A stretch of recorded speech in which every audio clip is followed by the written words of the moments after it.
Halo guys, Assalamualaikum warahmatullahi wabarakatuh. Kembali lagi bersama saya Bobby Herian. Kali ini saya ingin mengomentari video dari Denny Siregar yang judul China, PKI, dan Indonesia di ujung bahaya. Kita langsung tonton videonya dan habis itu akan kita komentari.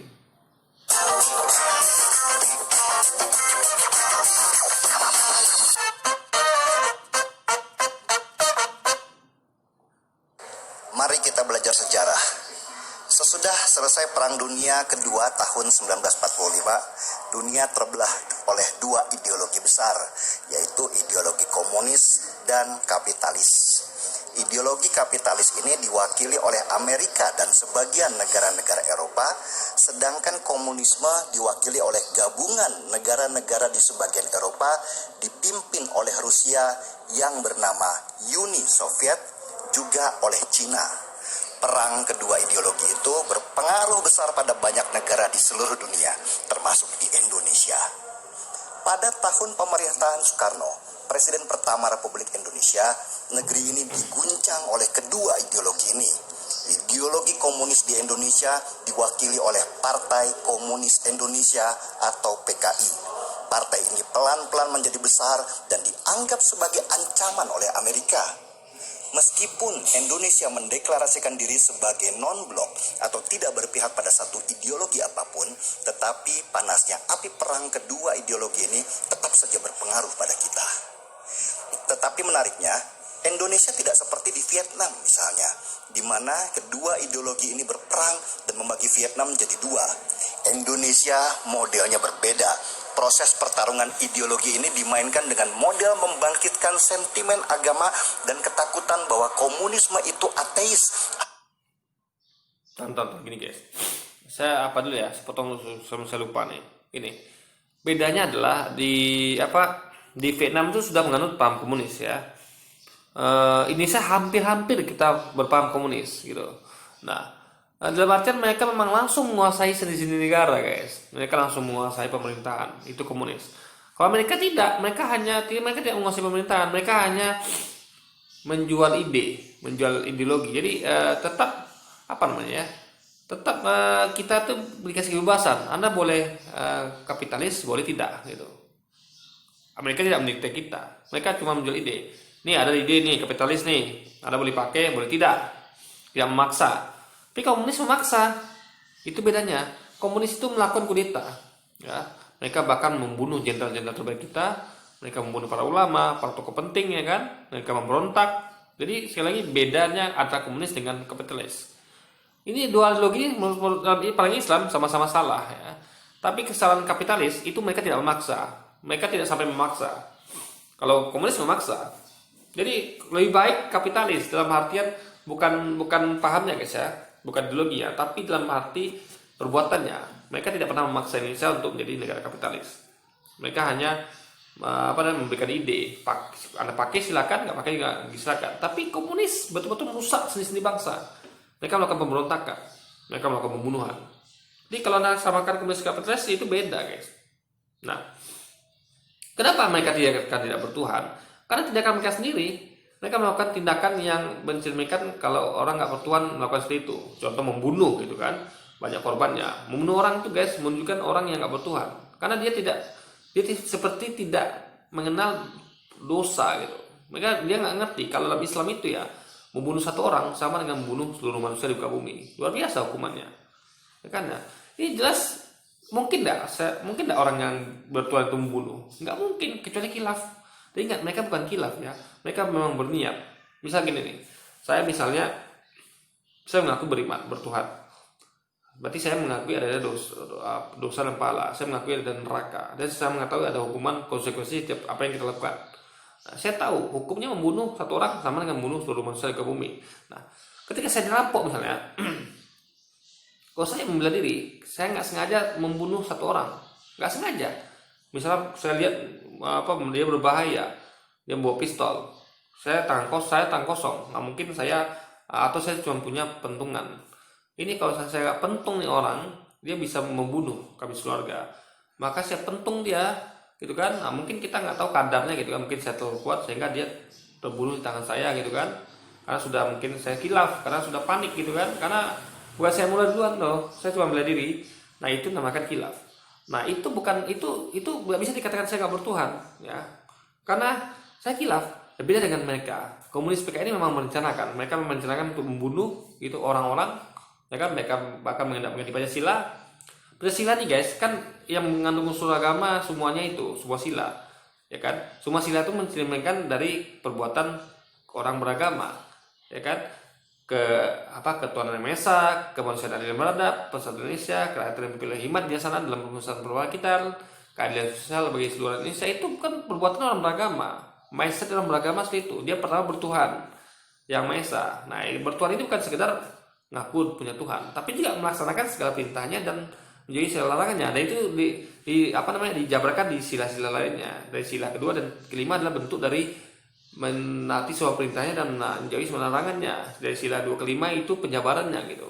Juga selain dari ibadah-ibadah pada Allah seperti sholat, zakat, puasa gitu kan. Nah, jadi Pancasila adalah sesuatu yang agamis, ya, bukan cuma religius, bukan cuma nasionalis, tapi juga religius. Karena kalau nasionalis itu kan nggak masuk sila pertama, ingat ya. Nasionalis itu hanya mengambil sila ketiga, persatuan Indonesia. Nasionalis itu adalah kelompok yang berpaham persatuan, ya, keutuhan Indonesia, itu nasionalis, ya, berpegang pada keutuhan bangsa, itu kaum nasionalis, yaitu mereka diwakilkan di sila ketiga.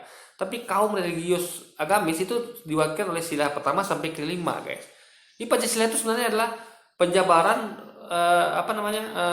penjabaran utuh dari sikap-sikap ideologi dari orang-orang yang religius dan agamis, ya, bukan nasionalis. Karena nasionalis itu hanya mereka berpegang pada sila ketiga, yang penjabarannya sila ketiga. Tapi mereka juga Pancasilais. Nasionalis adalah Pancasilais tapi tidak mengambil semua sila. Agamis religius itu ngambil semua sila. Jadi Pancasila itu lebih cocok kepada kaum agamis nasionalis, agamis religius dibanding nasionalis. Tapi mereka juga ada kecocokannya, ada cocokan dengan Pancasila. Tapi komunis tidak. Kenapa? Saya juga kasih tahu kemarin ideologi, saya jabarkan di video tentang Ade Armando itu. Kalau Islam itu bukan sosialis apalagi komunis. Kenapa? Karena dari penjabaran komunis itu apa? Komunis itu kan tidak mengenal membenci orang-orang kaya, membenci pemodal, apalagi katanya intinya Islam nggak seperti itu gitu. Islam nggak komunis. Jadi Islam itu bukan hanya sila pertama guys, ya, tapi ada syariat di dalamnya. Nah itu komunis itu melanggar syariat Islam. Islam tidak membenci orang kaya. Anda dibolehkan kaya, silakan. Anda silakan punya modal besar, ya kan, silakan. Tidak ada masalah dalam Islam, sepanjang digunakan untuk kebaikan. Karena kita tahu para sahabat tuh banyak yang kaya, sampai sekarang bahkan ada sahabat tuh yang bahkan masih punya simpanan aset di bank Arab Saudi, ya. Anda bayangkan mereka punya kebun kurma yang luas, punya ternak yang banyak. Bahkan ketika Rasulullah untuk mengumumkan untuk siapa yang menyumbang, itu mereka sumbangannya luar biasa guys. Kalau dalam termin sekarang ya, itu bisa miliaran gitu dengan uang sekarang itu. Mereka sumbangannya sedekah luar biasa. Itu bagaimana mereka bisa nyumbang kalau mereka punya modal, kalau mereka bukan orang kaya. Nah, jadi dalam Islam kekayaan itu tidak diharamkan. Menjadi kaya tidak diharamkan, menjadi pemodal tidak diharamkan, asal dia sesuai dengan kaidah keislaman gitu. Nah, komunis tidak seperti itu. Dia melarang adanya orang kaya. Dia tidak suka sama orang kaya, melarang adanya pemodal, nggak suka sama pemodal gitu. Dan faktanya ya, komunis pun diterapkan tidak seperti jargonnya. Pemimpin komunis itu hidup kaya raya. Anda lihat bagaimana kehidupan Kim Jong Un, ya, Stalin, bagaimana mereka. Ada contoh dari film Stalin. Saya pernah sampaikan tentang film itu ya, Stalin gitu, tentang film Stalin. Bagaimana dia dikritik sama istrinya, dia hidup kaya raya, foya-foya gitu kan, sementara rakyatnya kelaparan, susah gitu. Jadi faktanya komunis sendiri itu tidak menerapkan ajaran komunis. Jadi dia hanya menerapkan pada rakyatnya. Dia pemimpinnya tidak yang menjalankan komunis sendiri, mereka hidup foya-foya gitu. Nah, jadi selagi komunis pun dia jalankan dengan konsisten, dan itu bertentangan dengan Pancasila dan bertentangan dengan agama Islam, dan bertentangan dengan orang-orang yang religius dan agamis guys. Jadi memang tidak bertuhannya itu bukan berarti mungkin mereka ada yang komunis itu yang mereka mengakui Tuhan, tapi perbuatannya mencerminkan perbuatan orang tidak bertuhan, dengan gampang membunuh orang, dengan perencanaan gitu kan. Ini dan mengganti Pancasila. Justru Pancasila itu adalah sila apa namanya satu pokok ideologi yang mencerminkan dari kaum religius dan agamis. Itu mau diganti. Berarti kan apa namanya menghilangkan atau tidak suka pada kaum agamis dan religius. Dan itu mereka buktikan dengan membunuh dan berusaha menjadikan orang-orang yang berpaham agamis dan religius, guys. Jadi inilah dia maksudnya tidak bertuhan itu di situ gitu. Bukan hanya bukan berarti mereka tuh seperti yang saya katakan tadi kan, mereka mengakui Tuhan. Bukan itu saja. Orang beragama itu ya atau bertuhan itu bukan hanya mengakui oh Tuhan saya Allah gitu. Tuhan saya lain. Enggak cukup orang beragama itu ya. Bertuhan itu ya dibuktikan juga dengan perbuatannya. Kalau dia tidak dengan sesuai perbuatan berarti munafik gitu. Dia ngaku bertuhan misalnya, tapi dia pahamnya komunis, ya kan, keluar dari syariat itu. Atau pahamnya dia suka membunuh orang. Ini atau dia hendak mengganti Pancasila justru yang mempresentasikan total dari pemikiran penerapan dari agamis dan sosialis agamis dan religius tadi, guys. Atau tidak bertuhan. Sedangkan di Indonesia yang religius, konsep tidak bertuhan ini menjadi masalah besar. Kita ngopi dulu bentar.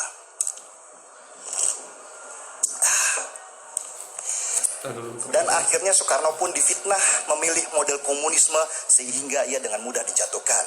Terjadilah peristiwa mengerikan di tahun 1965 di mana dikabarkan 1 juta jiwa orang yang Soekarno itu hendak menggabungkan paham-paham agama nasionalis dan komunis dengan konsep Nasakom. Nasionalis, komunis, agamis, Nasakom gitu kan. Nasionalis, agamis, komunis ya. Nasakom adalah singkatan dari nasionalis, agamis dan komunis. Ya, hendak menyatukan itu semua. Soekarno nggak ngerti kalau ini seperti mencampurkan minyak dan air gitu. Nggak bisa Anda mencampurkan antara komunis dengan agamis dan nasionalis nggak bisa. Yang bisa digabung hanya nasionalis dan agamis. Karena kaum nasionalis itu diwakili oleh sila ketiga Pancasila, Persatuan Indonesia. Kaum agamis diwakili oleh sila pertama sampai sila kelima, gitu kan? Ketuhanan yang Maha Esa sampai sila kelima, penjabarannya. Kaum komunis itu bertentangan dengan sila pertama, ya kan? Juga sila lainnya gitu. Bahkan karena bukti mereka bertentangan dari mana? Dengan mereka berusaha mengganti ideologi Pancasila. Ini nggak mungkin. Jadi Soekarno sudah salah jalan, ya kan? Soekarno sudah diakui dalam sejarah dia salah jalan. Sehingga apa terjadi? Betul, berisi orang-orang betul. Akhirnya komunis terbukti belangnya, terbukti jahatnya, ya. Jadi di sini dikabarkan 1 juta jiwa orang yang dianggap komunis dibantai itu karena perbuatan mereka sebelumnya. Jadi ini namanya hukum karma, balas dendam ya. Kalau Anda membantai orang sebelumnya, ya Anda dibantai balik. Itu salah Anda. Misal saya bantai orang nih, saya bunuh orang, saya masukin sumur, saya bantai ulama, saya bantai jenderal-jenderal terbaik negeri ini, saya bunuh juga tokoh-tokoh penting, saya bunuh ulama, santri gitu kan, rakyat sipil, saya bunuh gitu kan, saya bantai, ya wajar saya bantai orang lagi gitu. Itu namanya hukum alam, hukum karma, gitu kan. Jadi Denny Stegar harus sampaikan apa yang jadi sebelumnya gitu. Jadi orang-orang seperti Denny Stegar ya juga Bejo Untung dan lainnya itu, mereka anggap sebagai korban, PKI korban. Mereka itu tidak merunut dari awal gitu. Mereka tidak melihat sebabnya gitu kan. Jadi bisa gini nih, saya dirampok gitu kan, lalu saya keluarga saya dibunuh, ya kan, lalu saya bunuh lagi perampok itu. Nah, orang yang cerdas dia akan melihat siapa sih yang menyerang duluan gitu. Nah, siapa sih yang sebenarnya yang penyebabnya, kan gitu logikanya. Bukan langsung menyalahkan saya, si Bobi ini bunuh orang, bantai orang, loh. Saya punya alasan untuk melakukan itu. Anak keluarga saya dibunuh, anak istri saya dibunuh gitu. Saya balas dendam gitu. Saya nggak rela. Nyawa dibayar nyawa, utang nyawa dibayar nyawa gitu. Jadi penyebabnya itu disalahkan soalnya. Oh, Bobi membunuh karena ada sebabnya. Dia kan mungkin membunuh tanpa sebab. Tapi kalau orang-orang ini yang menyerang rumah saya, merampok rumah saya kan membunuh dengan sebab gitu. Nah, jadi ya ini adalah penggiringan opini kalau ujung-ujungnya nanti dikatakan PKI korban seperti yang dilakukan oleh Bejo Untung. Ini yang dilakukan di Indonesia sama sekali nggak baik, guys. Sama sekali nggak baik. Mereka yang membuat ulah ya. Mereka melakukan tentang waktu sebelum 48 malah, guys. 48 tuh pemberontakan musuh di Madiun, itu korban jiwanya banyak sekali ya. Ada bisa cetak sejarah ya, bagaimana kekejaman PKI, banyak videonya, gitu kan. Ada ketik aja tuh di apa Google kekejaman PKI. Ada kan lihat sumber berita, kajian sejarah, bahkan juga video-video yang mengerikan tentunya kan, bagaimana kejamnya PKI ini guys. Jadi ini adalah hukum karma, hukum alam. Wajar ketika mereka dibantai, karena mereka telah membantai duluan. Kalau mereka tidak membantai duluan, tidak akan ada mereka dibantai guys. Ya, itu hukum alam. Anda berbuat itu harus berani bertanggung jawab. Nah, itulah konsekuensi yang terima. Karena mereka bertanggung jawab atas perbuatan mereka gitu kan. Komunis dibantai dan Soeharto pun diangkat sebagai presiden kedua sekaligus mengokohkan posisi Amerika di Indonesia dalam penerapan kapitalisme. Dan seperti ada balas jasa. Gini. Komunis itu adalah ideologi berbahaya ya. Kapitalis nggak berbahaya. Kapitalis itu memang di mata Islam tuh ideologi yang salah, tapi tidak salah ini kan dia tidak memaksa. Jadi kapitalis ini guys saya katakan ya lebih baik pada komunis gitu. Kenapa? Kapitalis ini asal diterapkan benar ya. Kapitalis ini bukan suatu masalah sebenarnya. Seperti contohnya kan kayak para sahabat itu kan juga kapitalis. Kapitalis dalam artian mereka tuh tidak mendewakan uang, mereka masih sedekah, masih yang lain. Kalau kapitalis yang buruk itu kan kalau dia tuh betul-betul mendewakan uang gitu, jadi dia mengalahkan segala cara mendapatkan uang, itu baru salah. Jadi ada kapitalis itu yang kalau sesuai syariah nggak masalah kapitalis, karena para sahabat juga kapitalis, mereka itu memang mengumpulkan modal, tapi modal itu digunakan untuk sedekah, untuk kebaikan gitu. Nah, jadi kapitalis itu tidak bertentangan dengan Islam ya, selama dikerjakan sesuai dengan syariah gitu kan. Tapi kalau komunis jelas atau sosialis jelas bertentangan dengan Islam gitu, dari awal sudah jelas bertentangan. Nah, jadi Amerika tidak pernah memaksa Indonesia mau pakai kapitalis, silakan, mau tidak juga silakan. Nggak seperti PKI yang merongrong ideologi kita, mengganti Pancasila dan hendak mengkudeta menguasai Indonesia. Nah, itu di situ perbedaannya guys. Jadi Anda nggak bisa menyamakan antara komunis dengan kapitalis, beda sekali. Tingkat kejahatannya, tingkat berbahayanya beda gitu. Dan kalau tidak ada Amerika, kita sudah jatuh ke tangan komunis. Ingat, Amerika dan CIA ini menjadi sebesar. Mereka membantu Soeharto untuk menumbangkan komunis. Untuk hal ini saya salut pada Amerika, CIA gitu. Saya salut. Dan mereka tidak seperti komunis yang memanfaatkan situasi. Ya, kalau mereka memang memanfaatkan situasi ketika komunis rontok, mereka masuk gitu. Tapi tidak, mereka tidak intervensi Soeharto, mereka tidak.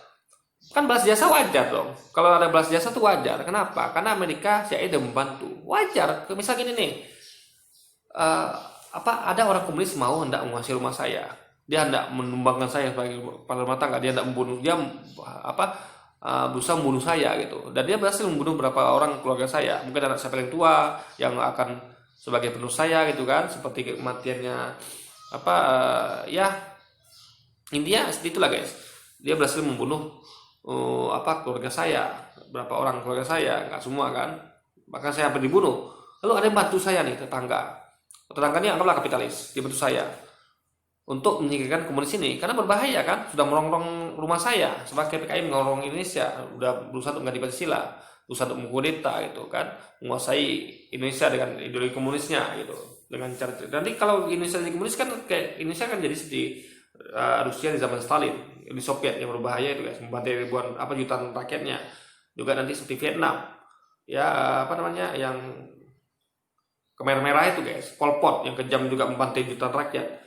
Juga seperti komunis Cina gitu kan, juga membantai rakyat di lapangan Tiananmen, lapangan merah gitu kan. Juga seperti Kim Jong Un yang juga sifat kejam, bahkan pamannya aja itu dengan kabar dia ada rumor mengatakan pamannya dilemparkan kena anjing lagi kelaparan, cara membunuhnya gitu kan. Sangat keji sekali guys. Jadi intinya yang mau sampaikan ini itu wajar kalau ada balas jasa, itu wajar. Kita dan saya juga pribadi terima kasih kepada Amerika dan CIA telah membantu kita untuk melepaskan kita dari cengkraman komunis. Mungkin suatu kalau dibantu Amerika, mungkin dia juga susah untuk menumbangkan komunis guys. Jadi wajar kalau ada balas jasa. Yang gak wajar itu adalah kalau Anda memuji-muji PKI, itu gak wajar. Anda katakan, aku bangga jadi PKI. PKI masuk parlemen, itu gak wajar. PKI itu musuh bangsa. Kapitalis tidak musuh bangsa. Ya. Karena kapitalis tidak pernah melakukan seperti yang PKI lakukan. Ya, bertindak kejam, keji, membunuh, menguasai Indonesia, apalagi mengenai ideologi, gak pernah gitu. gitu. Jadi balak wajar kalau ada balas jasa gitu. Itu tidak dimengerti oleh di Sergap nih guys. 2 tahun sesudahnya, yaitu tahun 1967, Amerika menguasai tambang besar di Papua. Nah, ini saya jelaskan sedikit ya. Waktu itu ada kejadian konfrontasi Belanda, agresi militer Belanda kedua di Papua. Jadi Belanda itu menguasai Papua gitu. Dan Soeharto kalah waktu itu melawan Belanda. Makanya Soekarno sudah malu karena Soekarno mengatakan waktu itu, saya akan rebut Papua dari tangan Belanda gitu. Saya akan rebut kembali Papua. Tapi faktanya Soeharto kalah di Papua. Dan itu membuat Soekarno malu. Nah, jadi dalam terbukti Soekarno dan Soeharto nggak mampu untuk merebut Papua dari tangan Belanda. Kenapa? Karena kehabisan sumber daya minyak gitu. Jadi waktu itu kapal-kapal yang dikirim ke sana, ke Papua nggak pernah sampai. Dia mangkrak di Makassar gitu, di pelabuhan Makassar. Juga pesawat juga nggak bisa dikirim karena karena kehabisan bahan bakar gitu kan, kehabisan suplai bahan bakar. Sehingga pasukan TNI bertempur itu ya, ABRI bertempur waktu itu di TNI di Papua tuh tidak memakai peralatan yang seharusnya guys, sehingga kalah senjata sama Belanda dan akhirnya banyak tentara yang terbunuh gitu, tentara Indonesia yang terbunuh gitu. Nah, jadi Papua sampai pada tingkat seperti itu karena Indonesia kan waktu itu kan memang zaman penjajahan. Meskipun sudah merdeka tahun 45 kan musuh berusaha untuk menjajah lagi, Belanda berusaha untuk kembali, makanya ada agresi militer kedua gitu. Agresi militer pertama, agresi militer kedua untuk menggagalkan kemerdekaan Indonesia. Mereka hendak menjajah kembali. Nah, itu jadi Papua, juga beberapa tempat lainnya seperti Surabaya dan tempat lainnya. Kan Anda terkenal namanya adalah Hari Pahlawan 10 November. Bagaimana Belanda yang sudah Indonesia sudah merdeka, mereka hendak lagi menguasai Indonesia dengan menjajah lagi gitu guys. Nah, jadi Amerika itu penting ada di Freeport itu untuk apa? Pertama, kita waktu itu kita akui belum punya teknologi atau sumber daya atau uang untuk mengelola Freeport. Kedua, Amerika itu dibutuhkan untuk mengusir Belanda di sana. Anda tahu Belanda mungkin macam-macam kalau ada Amerika di sana. Karena itu ada kepentingan Amerika di sana. Nah, itu gunanya Amerika di waktu itu. Nah, sekarang ini yang tidak relevan guys. Belanda sudah tidak ada gitu kan.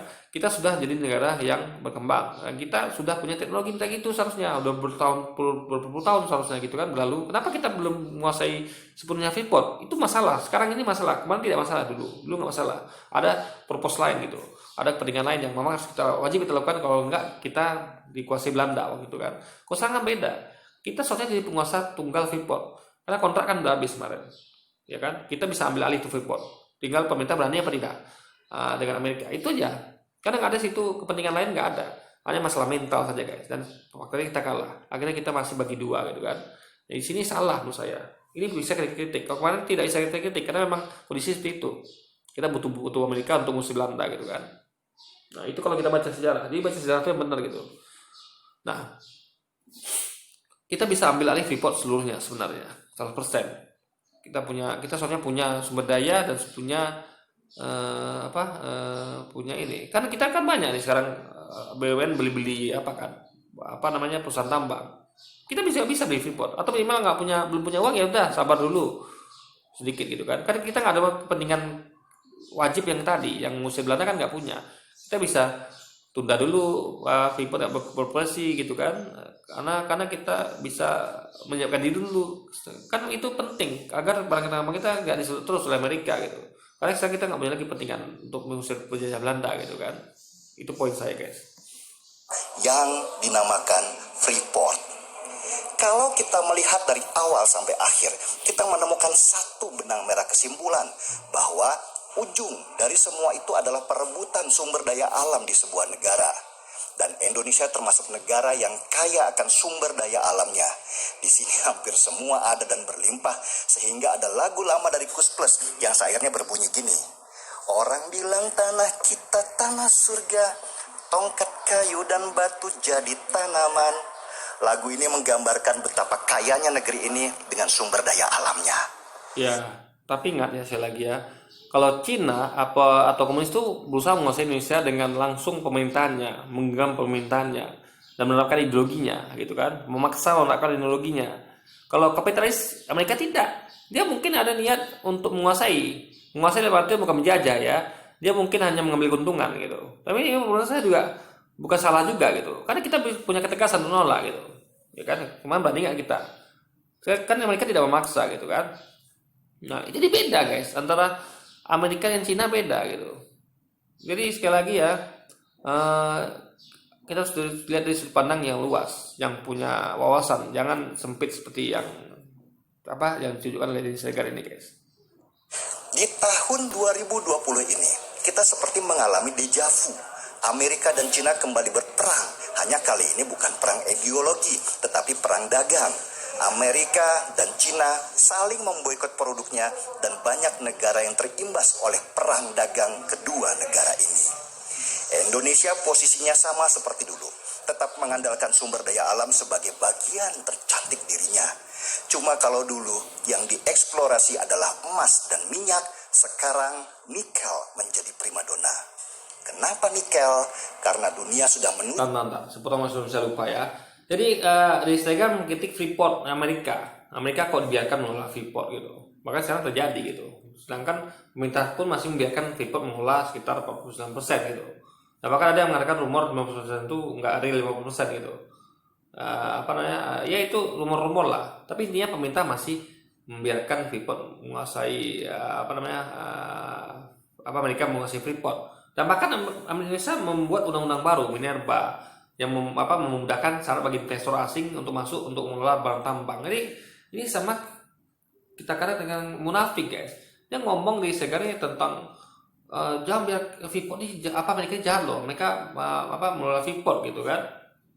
Tapi Dennis Regar ini juga sadar kalau yang didukung dia, pemerintah didukung dia itu malah melakukan hal yang dia katakan, yang dia kritik dengan membuat undang-undang Minerba memudahkan asing untuk mengelola Indonesia, dan terbukti ya kan, banyak barang tambang banyak pabrik dan pengolahan tambang dan juga penambangan dilakukan oleh investor dari Cina guys, dari asing.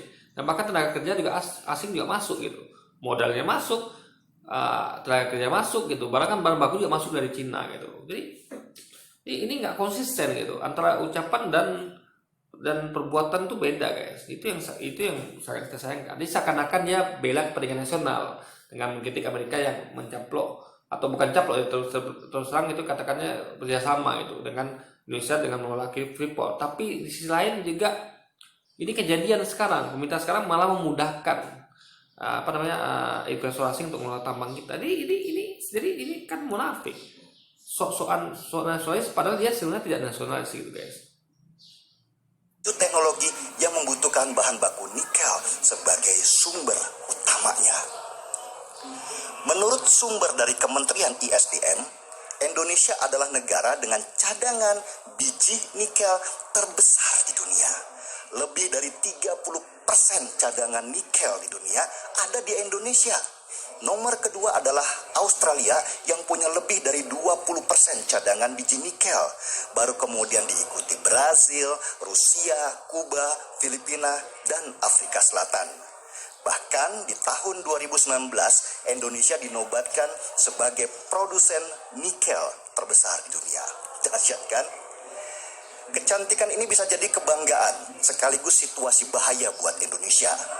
Belajar dari pengalaman tahun 1965, perang dua negara besar, Amerika dan Cina, selalu berujung pada penguasaan sumber daya alam di sebuah negara. Dan ketika kembali kedua negara ini berperang dalam konsep perdagangan, kita juga harus waspada bahwa Indonesia kembali akan jadi pelanduk yang mati di tengah-tengah ketika dua gajah bertarung. Tanda-tandanya sudah ada, kalau kita mau jeli melihat ya. Ketika Jokowi memimpin negara, maka situasi politik pun berubah. Jokowi itu seperti Soekarno, menempatkan kembali konsep non-blok sesuai dengan porsinya, jadi tidak memihak pada salah satu negara. Dan dalam perang dagang ini, Jokowi memainkan strategi penting bahwa dia akan memilih negara bukan berdasarkan ideologi atau kepentingannya, tetapi berdasarkan tawaran yang menarik. Ya tapi faktanya kan lebih dekat ke Cina gitu, ya kan? Tapi sekarang kita ini lebih dekat ke Cina pada Amerika gitu, ya kan? Itu jelas fakta itu dapat terlihat guys. Bahkan PDI sebagai partai pengusung Jokowi itu besar gitu, mereka malah menyekolahkan kader-kadernya ke Cina, ke Partai Komunis Cina gitu guys. Ini jelas kita kibatnya sekarang ini banyak pengamat dan juga apa namanya dan kita lihat sendiri faktanya memang kita lebih berkibat ke Cina, ya kan. Kerjasama dengan Cina itu sekarang sangat luar biasa gitu. Bahkan TKI masuk pun dari Cina juga gitu kan, TKA asing dari Cina juga banyak, yang itu bahkan diprotes rakyat. Jadi kita punya sentimen kepada Cina, tapi Cina dalam artian pemerintahnya ya, pemerintah komunis, bukan rakyatnya. Nggak ada masalah, kita nggak ada masalah sama orangnya, people-nya kita nggak ada masalah, kita masalahkan dengan pemerintahnya, dengan ideologi komunisnya. Jadi rakyat tuh sentimen dengan ideologi komunis dan dengan Tiongkok gitu, ya karena pemerintahnya komunis. Tapi pemerintah malah jadi sama dengan komunis, dengan Tiongkok gitu kan, yang berideologi komunis. Nah ini yang sangat sayangkan. Jadi pemerintahnya seakan-akan apa namanya melawan kehendak rakyat gitu guys. Dalam bentuk kerjasama yang ujungnya harus menguntungkan Indonesia. Dan itu dia terapkan dalam perubahan peraturan dalam pengolahan biji nikel. Biji nikel tidak boleh lagi diekspor mentah, tetapi harus diolah dulu supaya harganya lebih mahal. Dan untuk itu dibutuhkan mesin proses yang dinamakan smelter. Negara yang mau beli biji nikel harus investasi smelter di sini. Dan Cina, karena konsepnya berdagang, mereka setuju. Mereka mengalirkan investasinya termasuk teknologi di Indonesia. Itulah makanya banyak TKA Cina di Sulawesi, karena memang mereka sedang membangun banyak smelter. Ya, ya. Kenapa tidak pakai tenaga kerja kita gitu, ya kan? Membangun itu kan konsepnya udah ada dan kita tinggal menjalankan. Teknisnya kan sudah ada. Tenaga kerja kita pasti nggak mampu gitu guys. Itu yang kita sayangkan gitu. Jadi kalau merancang oke, merancang smelter oke, aku pakai ahli dari Cina oke, saya masih bisa terima, kita masih bisa terima. Tapi kalau tenaga kerjanya masa juga dari Cina gitu guys. Ini yang kita sayangkan di sini gitu. Jadi alasan ini nggak masuk akal. Kenapa banyak TK Cina di Indonesia itu nggak masuk akal? Karena alasan ada pembangunan smelter. Loh, pembangunan smelter kan tidak membutuhkan apa namanya apa kalian yang spesifik. Kecuali kalau Anda merancangnya oke. Kan ketika Anda juru bangun kan itu kan bangunannya itu kan apa bangunan yang bisa dikerjakan oleh orang Indonesia. Konsepnya ya dari Cina, oke lah masih bisa kita terima ahlinya. Tapi untuk bangun masa dari orang Cina juga gitu guys. Dan kita lihat dibuktikan ya, ini orang-orang Cina di Sulawesi itu sampai berapa lama gitu. Karena toh kalau saya memang untuk bangun, kalian tidak terima. Berarti kalau selesai pembangunan smelter itu baru pulang gitu. Tengok nanti, saya kan tidak ada yang pulang gitu. Mereka terus bekerja sampai terus menerus gitu. Tengok nanti, kita buktikan guys. Di sini beda dengan Eropa yang langsung ngamuk dan menggugat Indonesia ke Organisasi Dagang Dunia atau WTO. Lalu di mana posisi Amerika? Ini yang saya khawatirkan sebenarnya. Amerika pasti tidak mau kalah. Mereka juga akan membangun banyak smelter di sini. Tetapi karena bagi mereka posisi terhadap Cina adalah perang, maka mereka pun punya strategi perang di sini. Terutama bagaimana mereka bisa menguasai sumber daya alam negeri ini dengan cara murah dan legal seperti saat di tahun 1965 dulu. Amerika tidak mungkin akan menerjunkan pasukannya seperti di Irak karena akan bermasalah dengan dunia internasional dan sangat mahal. Tetapi bisa saja mereka menggunakan taktik seperti yang dilakukan di Suriah dengan memanfaatkan kelompok-kelompok radikal berbaju agama. Dan dari peta perang Suriah kita bisa melihat dengan jelas ada kepentingan bisnis antara Amerika dan banyak. Gini guys, ya kita nggak bisa menyamakan Indonesia dengan Suriah. Gini, kita bisa ngambil contoh kasus 65 itu ya, Amerika tuh punya kesempatan loh untuk menguasai Indonesia sebenarnya. Ya bisa, karena komunis itu tumbang gitu. Tapi dia tidak menguasai Indonesia, dia hanya mengambil peran di Freeport. Ya, dan itu kita pun punya kepentingan di Freeport gitu. Ya Amerika itu sebenarnya ya, dia tidak sekeji komunis gitu. Dia masih punya adab, menurut saya masih punya adab karena dia ya nggak brutal lah si komunis itu. Nah di Irak itu lain soal ya, di Irak lain soal. Itu memang bukti kalau Amerika ini memang apa bisa dikatakan jahat di situ karena dia menghancurkan Irak dengan tuduhan senjata massal. Itu saya setuju, dia jahat di Irak saya setuju. Tapi Indonesia dia tidak seperti itu gitu kan, karena bagi dia Indonesia ini sangat berharga gitu. Enggak seperti Irak yang dalam artian Indonesia ini masih bisa lah diajak berteman gitu, masih bisa. Kalau Irak kan tidak bisa sama sekali gitu, betul-betul frontal kepada Amerika. Dalam artian apa ya? Ada kepentingan Amerika satu yang dalam artian yang Amerika anggap itu apa namanya, nggak bisa diajak berteman sama sekali gitu, betul-betul apa namanya, dan kesempatan itu ada gitu. Dia melihat Saddam Hussein tuh kan lagi diserang Iran, itu dalam posisi lemah. Nah, Indonesia jangan sampai situ gitu.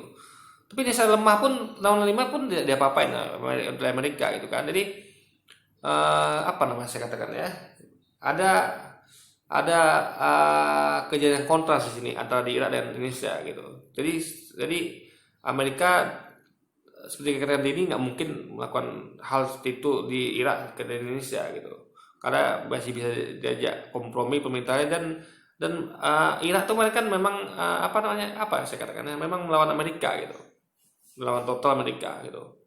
Jadi kita jangan sampai juga melawan total Amerika, karena kita belum kuat guys ya, belum kita nggak seperti jadi dalam melakukan langkah seperti Irak gitu. Jadi kita ya diplomasi aja lah sampai tunggu dia kuat, kita kuat gitu. Intinya kita harus defensif. Kalau tidak kan nggak defensif dia kemarin.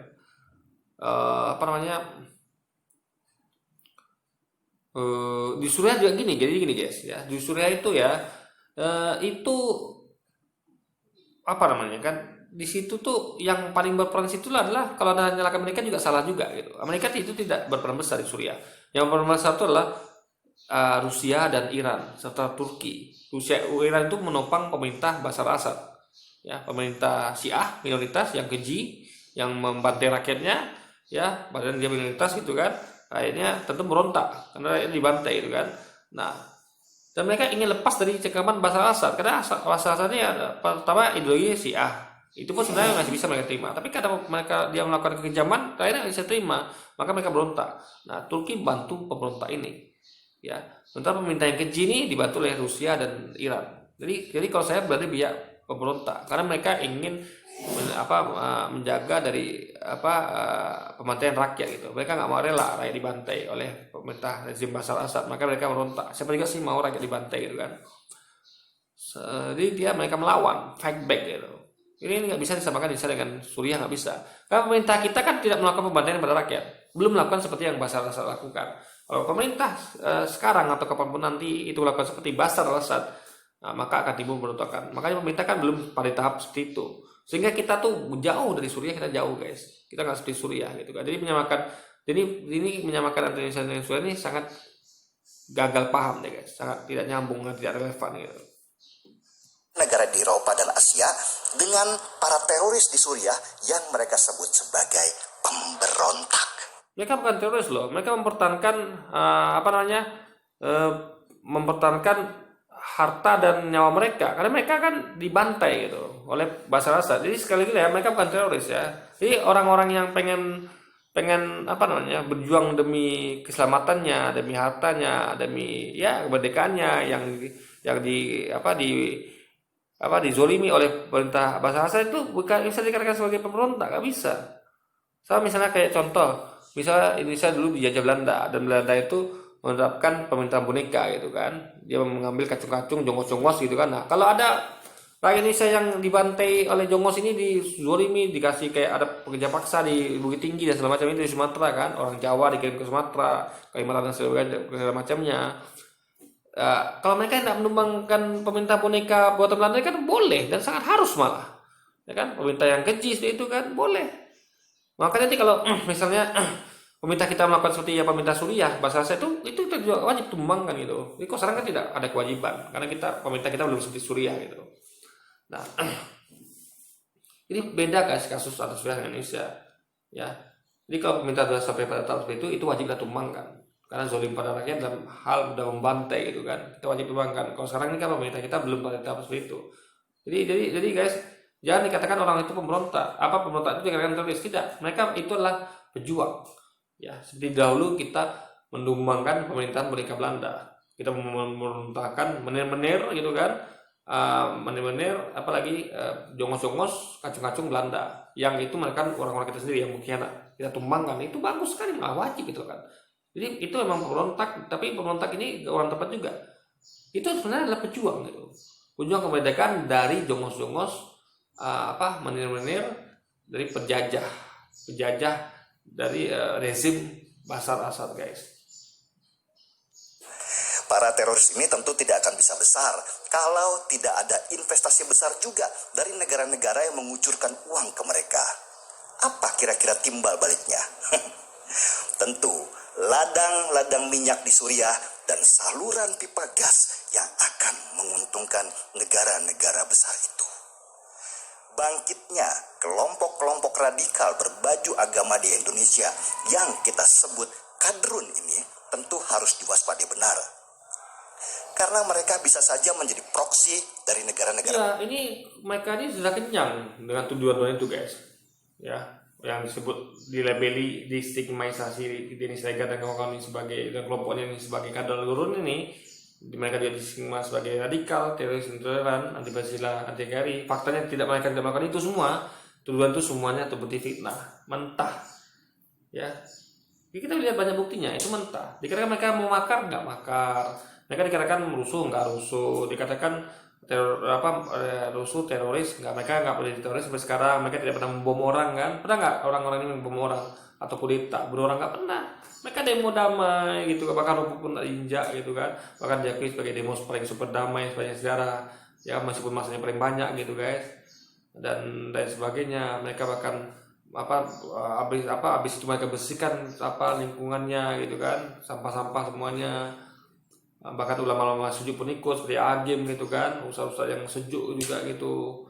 Jadi nggak diwakili hanya ustaz-ustaz yang keras gitu kan, yang tegas, tapi juga lembut juga ada ustaz-ustaznya. Yang jadi bahkan semua orang Islam, bahkan sekarang sudah digabung lagi dengan pemuda Pancasila, orang-orang nasionalis gabung. Ini sekarang guys, demo-demo sekarang ini bukan hanya 212, bukan hanya kaum agamis, tapi juga masuk kaum nasionalis, karena mereka sadar bahaya dari komunis yang sudah mulai bangkit dengan contoh-contoh yang seperti mulai maraknya atribut PKI, buku-buku tentang PKI itu mulai beredar, apalagi meskipun tetap ada razia ya, lalu juga ada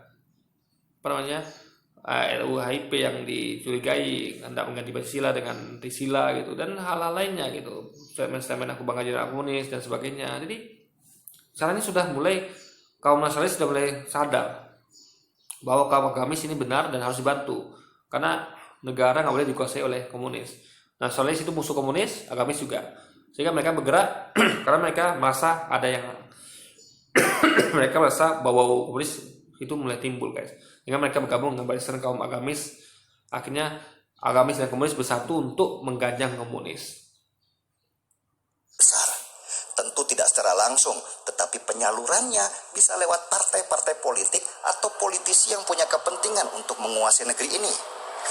Dan lihat saja narasi adu domba. tuh lihat tadi judul berita kan mengungkap dalam rusuh 2122 Mei ya kan.